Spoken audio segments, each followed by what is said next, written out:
And in that world, the light was greater than the vessel. Remember those words? And as a result of that, the vessel broke. Now we're talking about something spiritual. So obviously the word broke is being used in a figurative way. Just like I can talk about a person, the person has a broken heart. It means emotionally something is not complete. Oh, there too, when we say broke, it means that something separated. And when we say that the sparks fell, also, it doesn't mean fall like a person falls on the floor, just like we can use the word fall in a figurative way, where, a person falls in status, person falls in terms of loses money, a business fall. When you use the word falls, it means something became less than what it used to be before. So here it means that these sparks descended from that very high world. They descended and they became the source for everything here in this physical world, whatever is physical, everything. And when we do mitzvahs, every mitzvah we do, we perform the mitzvah in a physical world. So by doing that, we're elevating the sparks in the object that we're using. So if you take candles on Shabbos and you light the candles, you're elevating the spark that's in the candle, elevating the spark that's in the matches, you're elevating the spark that's in the candelabra that's holding the candle, you're elevating the spark in the table, everything around you, the room, because you're doing a mitzvah with all these objects. So there's one question which wasn't 100% clear, and I just want to clarify today, but there's still millions and millions of objects that no mitzvah has any connection to them. How do those sparks get elevated? There are millions and trillions, and you can't even count them, blades of grass all over the world, but nobody ever walked there. Nobody ever stepped their foot there. Things in mountains, things that exist in valleys and jungles and places that no human being and definitely no Jew went there to make a bracha, to do a mitzvah. So how does all that get elevated? Anyone remember what we said last time?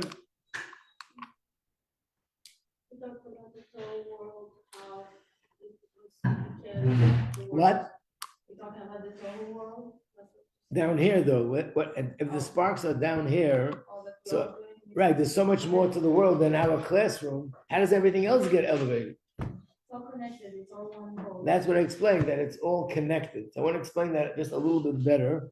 So in this section which says 13, turn to page 5. I want to show you something interesting.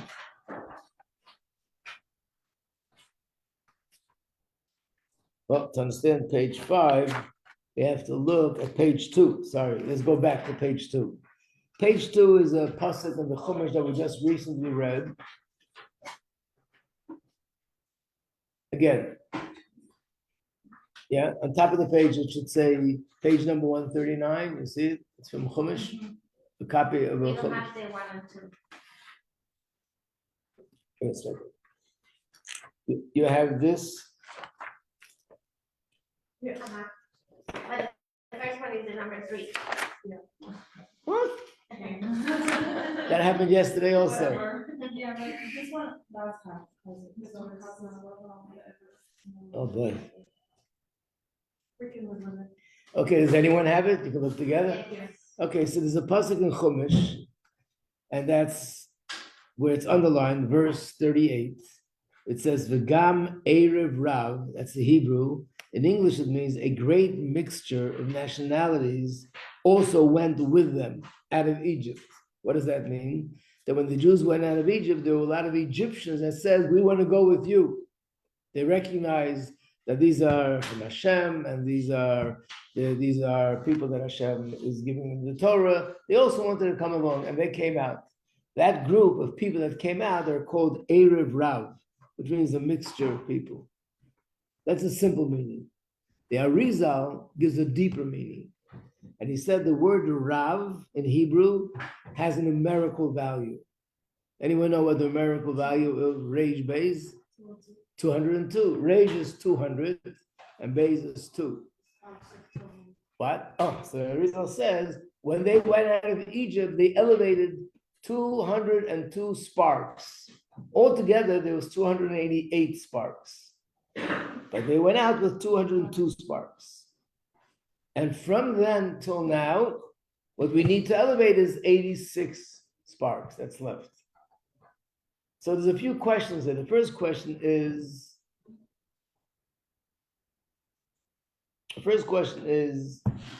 well, maybe we'll stick to one question. How is it possible? How does it make sense? They were in Egypt for 210 years and they elevated 202 sparks. It's almost like one spark per year. The amount of people that lived in Egypt then is much less than all the people that lived from Egypt until today. Because the amount of people that lived from Egypt until now is millions and probably billions of Jews over the years. So how can it be that in 210 years, they elevated one spark per year? And from then till now, we're just over 3,300 years, and a team of people, which is millions and billions of people, we haven't managed with 86 sparks. It's out of proportion. And the other question, which I said I will say, I won't say, but I'll say it, is if there's only 288 sparks, then how do we say there's a spark in everything in the world? There should have been only 288 things in the world. And there's infinite things in the world. So what does that mean? So based on what we said before, that everything is connected, but I want to explain it more specifically. And the best way I can explain it is, we had an incident here in New York many years ago. It was a blackout. You know what a blackout is? Where the electricity just goes down. So there's a blackout, and it happened near Niagara Falls. Niagara Falls is connected to Canada and the United States. It was a Friday afternoon this summer, and they announced on the radio that 55 million customers lost electricity Friday afternoon. Now it was hot. It means the air conditioners weren't on. All the Shabbos food in the refrigerator would get room because the refrigerator wasn't working. And a lot of other, interesting things that come along with it. But how long did it take until all the electricity was put on again? It took 24 hours. By Shabbos late afternoon, it happened Friday somewhere in the afternoon. By Shabbos afternoon, all the electricity was restored. And it was interesting because at a certain point in the day, they said, now 10,000 customers just got the electricity. Now 3 million customers got the electricity. And now 5 million customers got electricity. It's going on like that all the way through. And finally, 24 hours later, all 55 million customers got the electricity on. How is it possible that in just a time like that, they got 5 million people got the electricity all in one shot? How did they do that? The answer is, what was broken was what we call the power station. That was where all the power of electricity comes from. Something went wrong there. So when they fixed a certain part, 5 million people got the electricity because that's a source for millions and millions of people. What would be, just try to imagine that you couldn't fix the electricity that way, but you have to go to every single house and go to every single electrical outlet, every single thing that's electrical, and turn a screw, that's all. How long do you think it would take? No way, it would be 24 hours. And how many people would have to work on it to go to 55 million customers? By the way, a customer could be an apartment house with, 20 floors or something. 55 million customers. It would take years probably, and you need a team of tens of thousands of people to go to every single house and do whatever it needs to do. So the reason why they were able to do it so quickly, because they weren't dealing with the details, they were dealing with the source of the power in Niagara Falls. And therefore, in a shorter period of time and a small group of technicians, they were able to fix it. Because by fixing this, it turned on 1 million customers. This, 10 million customers, 5 million customers, 4 million customers, 3 million customers.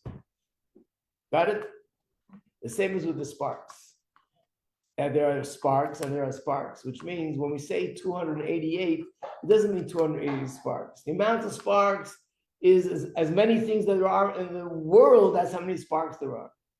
But there are 288 groups or categories. Like if you say there are 10 trees in the yard, but there's more details than just 10 trees.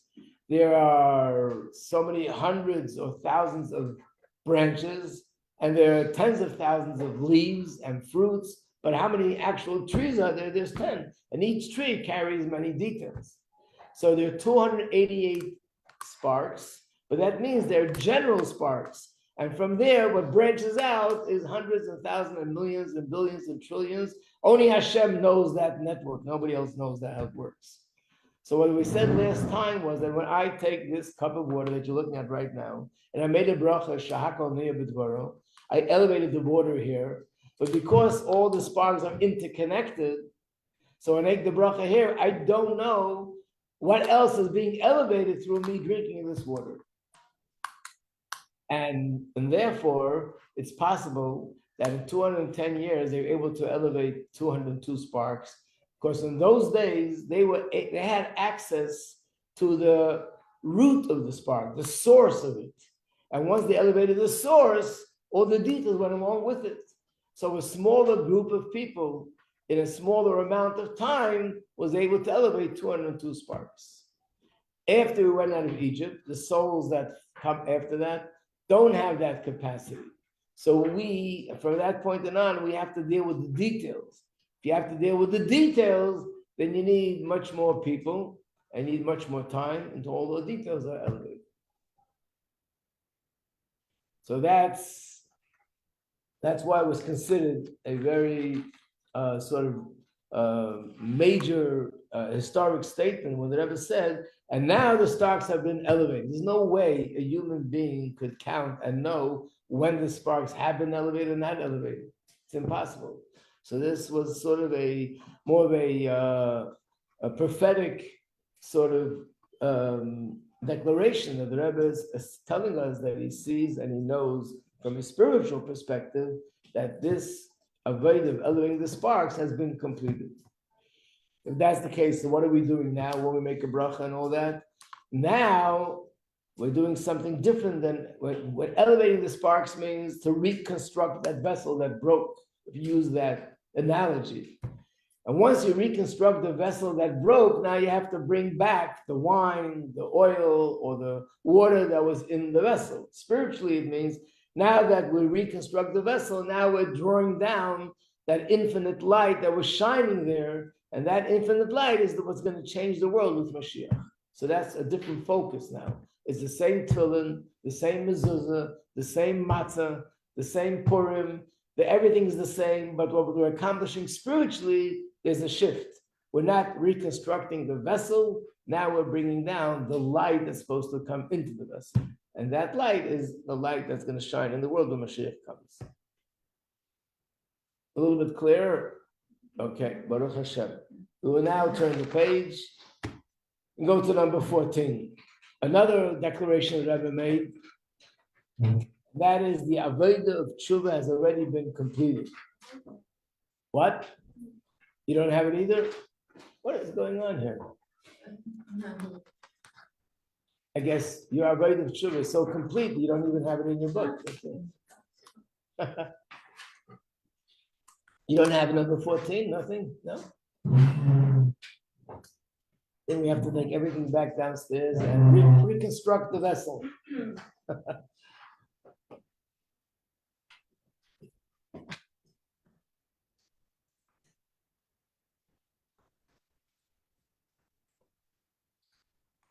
So this is based on, I have the Sikha in English, we'll do a few parts, but it's based on the Gemara.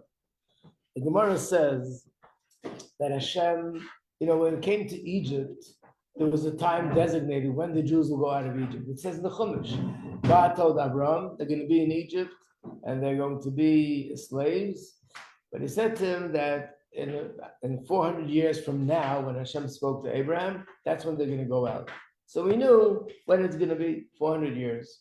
We look at the counting, it doesn't really fit. So Rashi explains how everything does fit properly. even though they were in Mitzrayim 210 years. But there was a time given. When the Jews went to exile in Babylon, in Babel, again there was a time given. What was that time? What were they told? Anyone know how long they'll be in exile? 70 years. And after that, they'll be going out. So what about our exile? Our exile began after the destruction of the second Beis Hamikdash. It was destroyed by the Romans. And were we ever told how long we're going to be? We weren't told. But the Gemara says, just like those redemptions had a time, this also has a time. There were different times that were given. If we miss the first time, there's a second time. If we miss the second time, there's a third time. Then the Gemara says all the times that were designated have already passed. Now it only depends on one thing, on tshuva, which means we no longer have to wait till a certain amount of time passes. Once Hashem sees that we've done tshuva, that very same day, we can go out of Golus. There's nothing else that before, even if we were okay, we still had to wait for a certain amount of time. It's like saying a baby has to be in the mother's womb for 9 months in order to be born in a healthy, complete way. So there was a thing that we had to be in this state of Golus for a certain amount of years to be able to complete spiritually whatever we needed to complete. But once those times ended, it doesn't depend on time anymore. Now it's just we do tshuva and that's it. So we understand that all the years, all the 2,000 years since the temple was destroyed, we haven't done the tshuva properly, and that's why Mashiach is not here. So then the Rebbe said these words that tshuva has already been completed. So if it's been completed, we should be out of here. What are we doing here? That's number one. And number two, how could the Rebbe say tshuva has been completed? Everyone knows that we're not complete. There's a lot lacking. Nobody's perfect. And there's a lot that we can do to improve ourselves, to correct ourselves. How could the Rebbe make such a statement that tshuva is already complete? Everyone has done tshuva. Everyone is perfect. So let's look inside what that means. What's the topic? So the topic is, what does it mean when the Rebbe said the avodah of tshuva has been completed? And therefore, we're even more ready for Mashiach now than ever.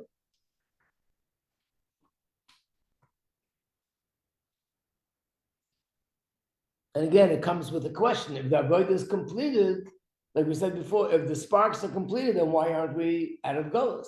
If tshuva is completed, why aren't we out of Golus?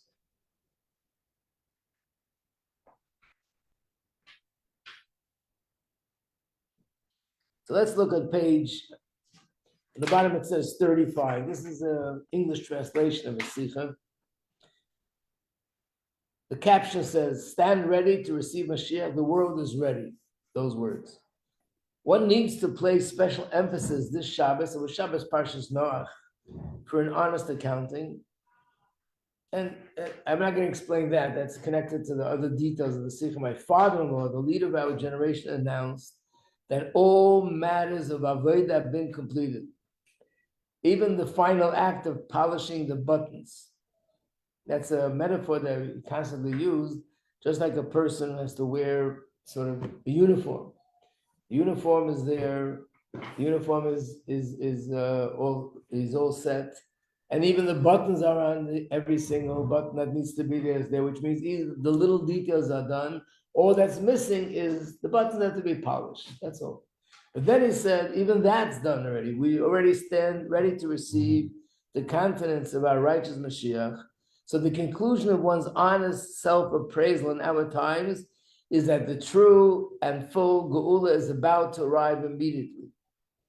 So the Rebbe asks a question. Each of us is well aware of our own spiritual state, which still needs perfection. Nevertheless, this does not contradict Chas v'Sholem, the Rebbe's testimony that the avodah means the service which we have to do, is complete. And we are ready to receive Mashiach. Why? Because the avodah of the entire Jewish people of all generations, which needed to have been completed during the exile to arrive at the complete geula, that has ended and is complete. So these words which are emphasized, entire Jewish people, that's the answer. So let me explain the answer.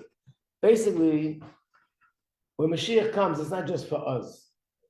Of course, we'll be very happy. All the Jews living in this time, all the non-Jews living in this time will all be excited and happy to have Mashiach. But Mashiach is not coming only for us.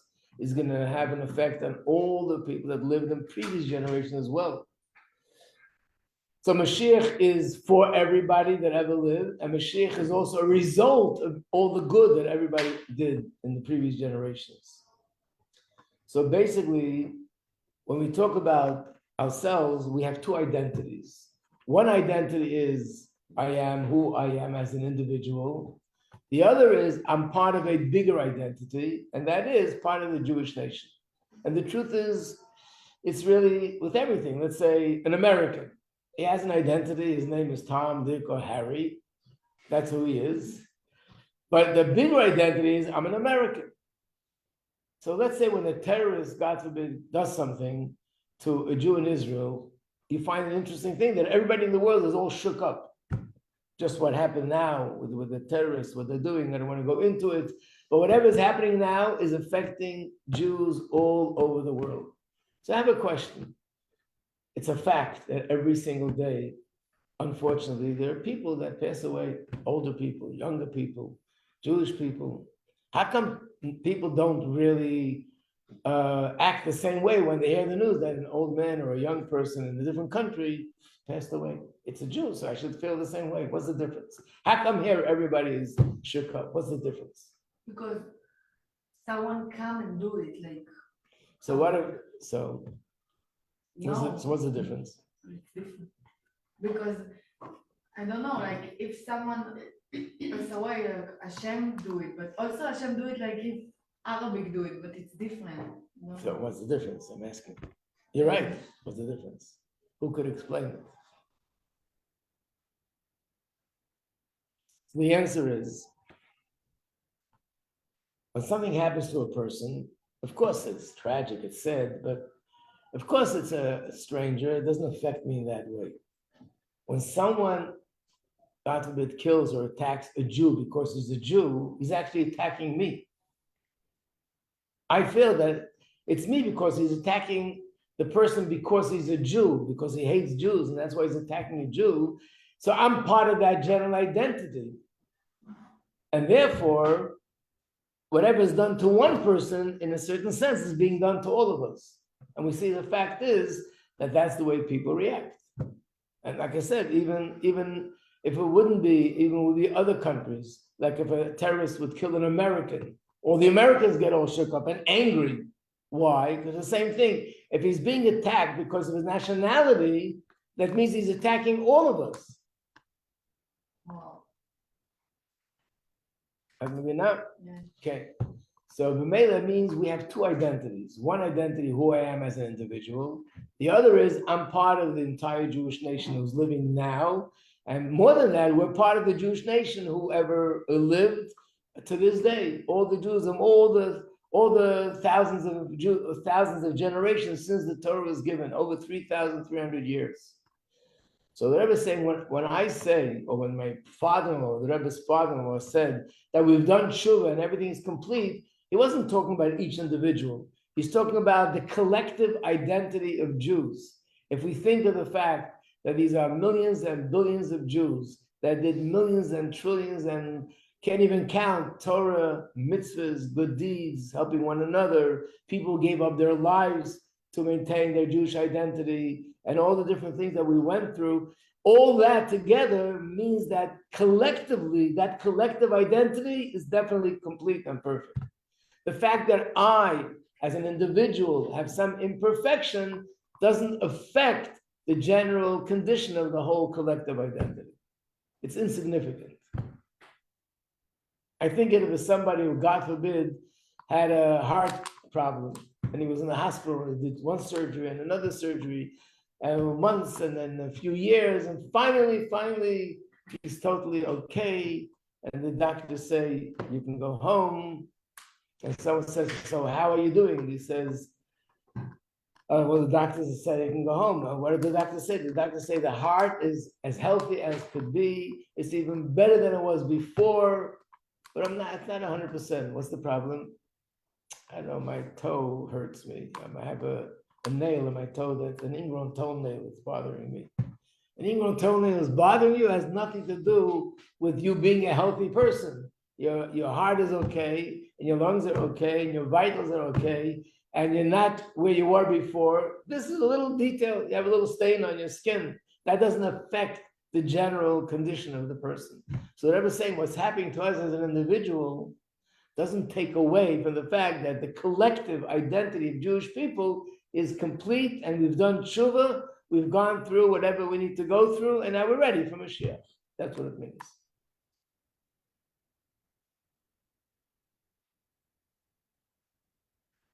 Any questions, or you didn't even get it to ask a question? Not clear? I can say it again. What? It's clear. Okay. Let's turn the page where it says 36. The entire Jewish people are one body. The beginning of the paragraph, complete. Just like a body has 248 limbs and 365 veins, both. So we're complete with our mitzvah, both spiritually and physically. A detail lacking is like a small ache or superficial disorder in a limb, which can easily and speedily be healed. And you need a doctor to heal it. But that's a little detail that doesn't affect the general health condition of the person. In fact, the Gemara says tshuva brings healing to the world. It even uproots illness retrospectively. There's certain illnesses, it says tshuva not only heals, like from now on, Hashem doesn't think about what you did wrong, but tshuva can even uproot whatever happened in the past. It's above the limitations of time. It was already said in the lifetime of the previous Rebbe, the leader of the generation. So certainly now that tens of years, dozens of years have passed, more than 40 years, Hashem has given us the heart to understand, the eyes to see, the ears to hear, especially this year that it's Tavshin and Beis and so on. So after the Rebbe finished explaining that everything is ready, look at the bottom. Let's say the next paragraph, especially after the first month of Tishrei. This was said after Tishrei, which embraces the entire year, after the first Shabbos, after a week of Avodah Shabbos connected to the geula, and after midday, the third Suda, which is connected to Yaakov, the third redemption. Well, next week we're going to read the parsha that says Lech Lecha. Hashem tells Abraham, and in this parsha, Hashem gives instructions to Abraham, Lech Lecha, and not just to go to Israel, but we'll be flying with the clouds in the sky. Then the Rebbe concludes these words. This is the bottom of the page.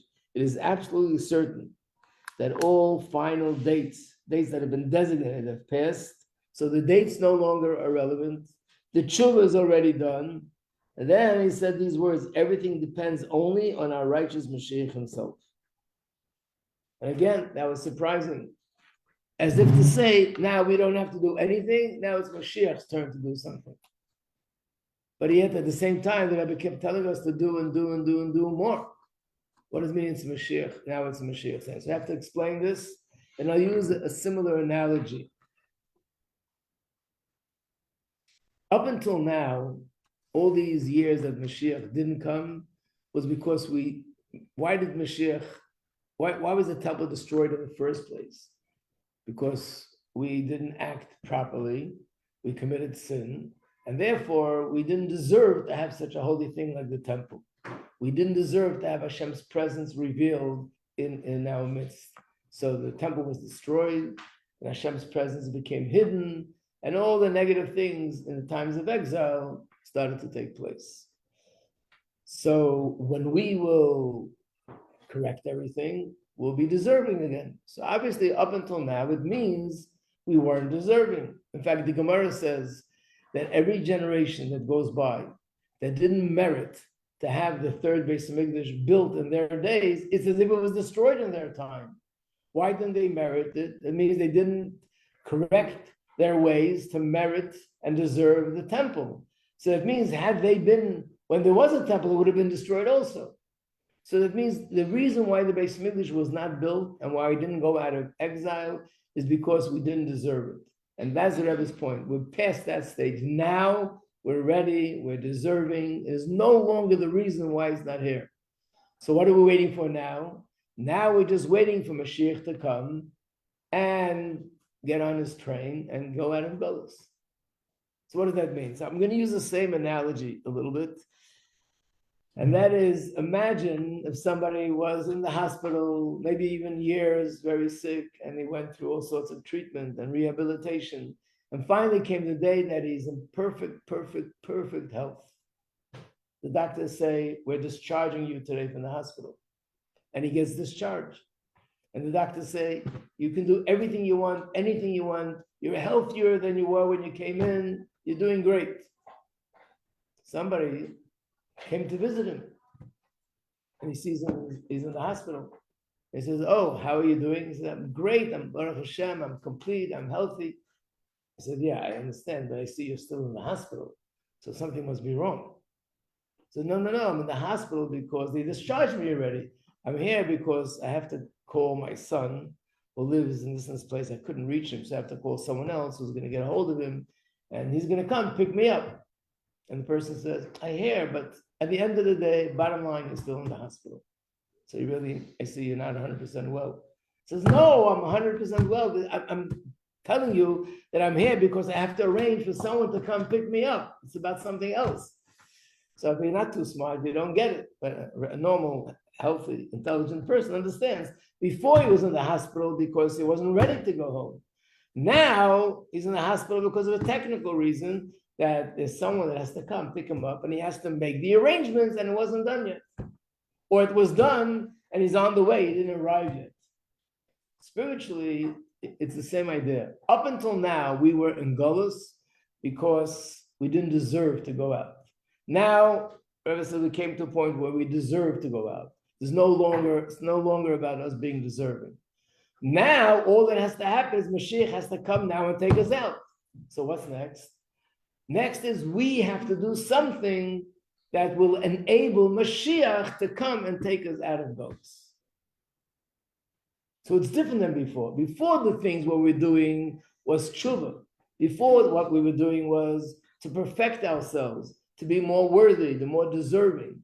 But once we reach the point where we are worthy and we're deserving for Mashiach to come, now our efforts are aimed in a different direction. Now our efforts are aimed in the direction of what we need to do that Mashiach should actually arrive, like the son who has to come and actually take us out of Golus. So therefore now the focus is different.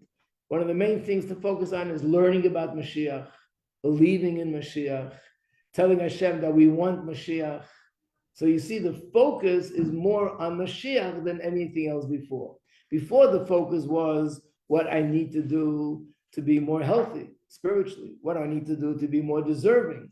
Once that's when the Rebbe says, now it depends on Mashiach. It's true, it's a Mashiach, but we have to do something to enable him to come and take us out of Golus.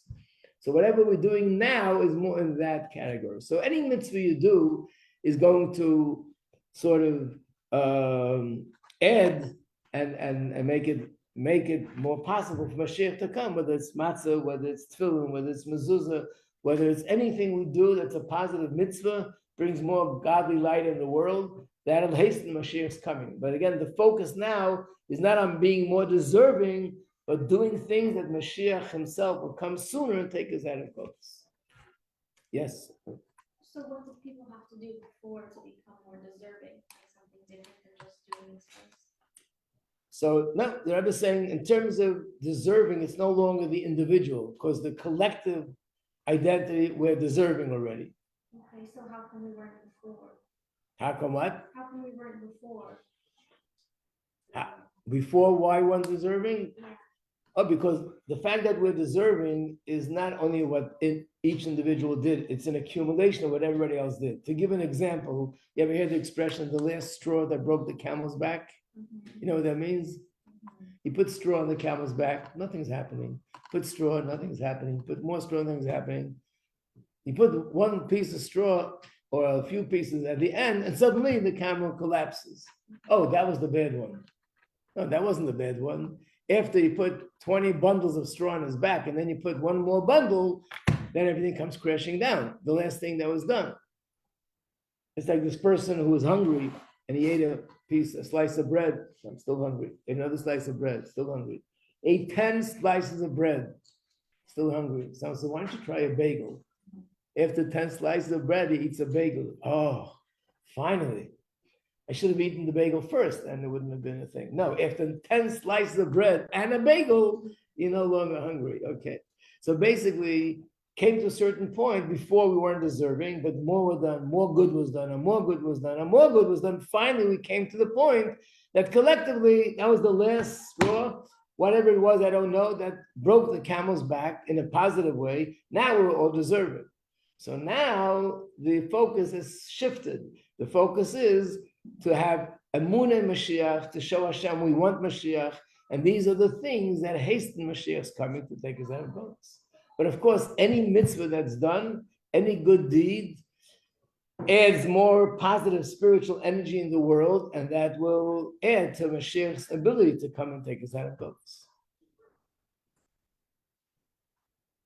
So if someone asks, what do we need to do? The first answer is anything positive you do is going to add Mashiach's coming. Anything. And there are certain things which are more specifically effective, and that is these things like learning about Mashiach, believing in Mashiach, bringing other people to believe in Mashiach, telling Hashem we want Mashiach now, which means expressing to Hashem that we have a desire for Mashiach to come. These are the things that make it happen sooner. Okay, we'll start. Don't have enough time, but it is time to start. Number 15. I have to check. Do you have number 15 in your booklets? Miracle. Okay.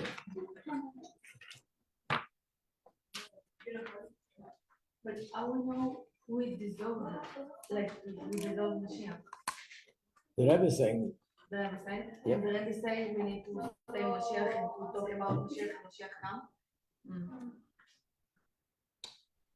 Okay, so this cover says, revealing the spark of Mashiach in ourselves will bring the revelation of Mashiach himself. What does that mean? So this is based on something which we'll soon see as we do the Sikha inside. And the Rebbe always quotes a very famous Hasidic master. His name was Reb Nachum of Chernobyl. Chernobyl became famous lately for other reasons. Because of the atomic reactor. But Chernobyl was a city in Ukraine, and there was a very big Hasidic Rebbe that lived there. In fact, he has many descendants that became also Hasidic Rebbes and leaders. Most of them have the same last name as his last name, which is Tursky. It's a very famous name. So he was a Rebbe in the times of the Alter Rebbe. He was a contemporary of the Alter Rebbe.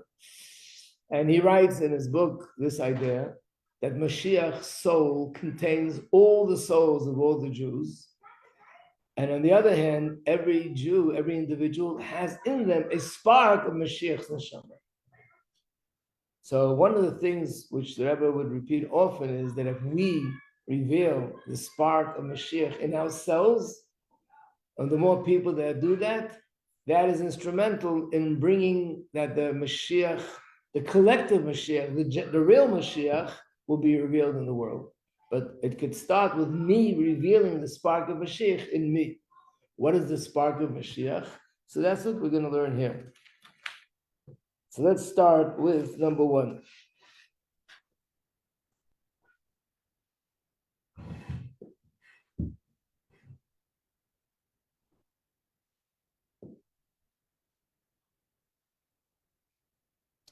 The geula we wait will be true and complete because the other redemptions were incomplete. In other words, when the Jews went out of Egypt, wow, that was the most incredible miracle when they went out of Egypt. But after that, they went again into a different exile. They went to the Babylonian exile. And then again, they went out of that, but then they went into another exile, the time of Purim. Then they went to another exile, the time of Hanukkah. And then another exile, which was in the time of, which is the Romans. When Mashiach will come, there'll be redemption, but this redemption will never again have any exile after. This redemption will be eternal. The geula, most similar to the future redemption, is the exodus from Egypt. How do we know that our redemption will have similarity to the exodus of Egypt? It's based on a verse. It's a verse in Micha. It says, like the days of your coming out of the land of Egypt, I will show you marvelous things. I'll show you wonders. But even this geula was incomplete. Even going out of Egypt was incomplete, at least in two aspects. Number one, not all Jews were redeemed. We know that those who did not want to leave died during the 3 days of darkness. So number one, not all Jews went out. The second thing is that it was only temporary, because after that there was Golus again. But the future geula will have both things. Number one, it will redeem all Jews. Nobody will be left behind.